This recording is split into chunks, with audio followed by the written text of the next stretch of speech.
How to prove omega cube equal to 1 and 1 plus omega square equal to 0। ये होता है cube root of unity. तो इसको हम लोग यहाँ पे प्रूव करने जा रहे हैं। तो सबसे पहले यहाँ पे हम एक क्यूब रूट लेते हैं और 1 का, ठीक है। इसको हम मानेंगे ये z के बराबर है। और अब ये क्यूब रूट हटाने के लिए दोनों साइड का हमें क्यूब करना पड़ेगा। तो लिख देंगे क्यूबिंग बोथ साइड, ठीक है। और जब ये क्यूब करेंगे तो यहाँ 1 मिल जाएगा और इधर हो जाएगा z क्यूब, ठीक है। और अब z क्यूब के साथ ही इस 1 को ले आते हैं तो ये बन जाएगा z क्यूब माइनस का 1 इक्वल टू 0, ठीक है। अब ये z क्यूब माइनस 1 है और इसको हम 1 को लिख सकते हैं 1 का क्यूब, तो बन गया a cube minus b cube, ठीक है। अब a cube minus b cube का जो फार्मूला होता है उसको यहाँ लिख लेते हैं।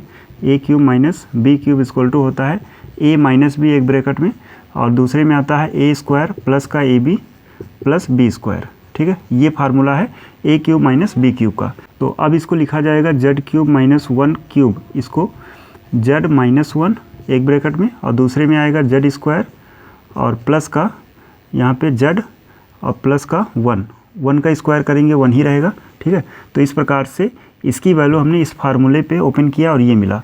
अब देखो ये इक्वल टू 0 है ना, यहाँ पे 0 था। तो अब या तो ये 0 होगा और या तो ये 0 होगा, क्योंकि दोनों का प्रोडक्ट क्या मिला 0।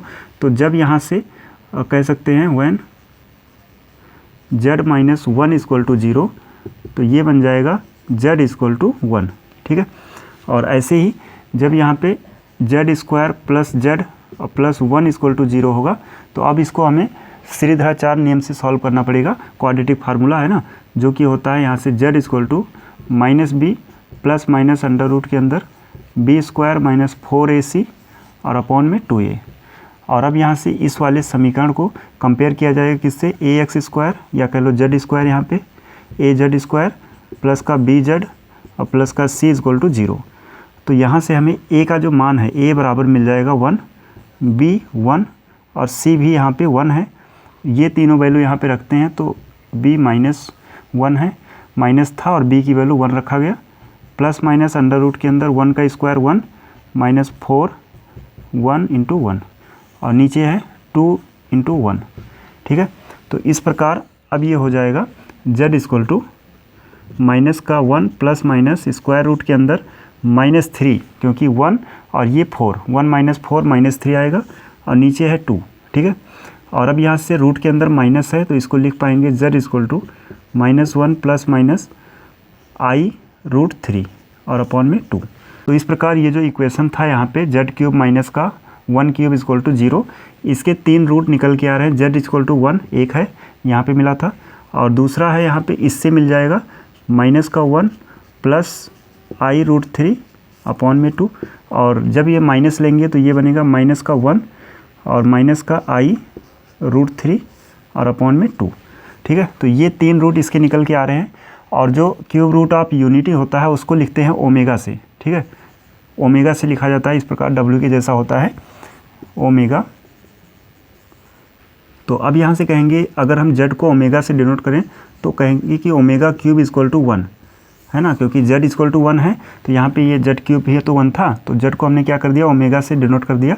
ये क्यूब रूट ऑफ यूनिटी को ओमेगा से लिखा जाता है। ऐसे ही सेकेंड वाला देखो, जो ये वाला नियम है 1 प्लस ओमेगा स्क्वायर, और इन दोनों में देखो तो एक दूसरे के संयुग्मी हैं। तो इसमें क्या होगा, एक अगर ओमेगा है, इसको हमने ओमेगा माना तो ये हो जाएगा ओमेगा स्क्वायर, ठीक है। जब हम इसका स्क्वायर करेंगे या कह लो इसका स्क्वायर करेंगे तो हमको ये मिल जाएगा, ठीक है। तो अब यहाँ से इन तीनों को अगर प्लस किया जाए, ये 1 है, ये ओमेगा है और ये ओमेगा स्क्वायर, तीनों को सम करते हैं तो ये मिलेगा 1 प्लस ओमेगा स्क्वायर। अब देखो 1 यहाँ प्लस का,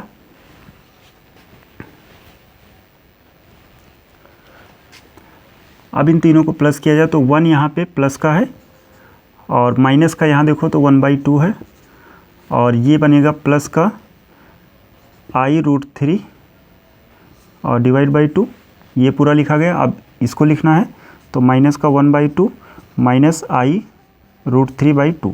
देखो ये माइनस का प्लस का कैंसिल और ये दोनों हाफ और हाफ मिलके माइनस का 1 हो जाएगा और ये प्लस का 1 है तो ये भी कैंसिल हो जाएगा और फाइनली ये क्या आ जाएगा 0।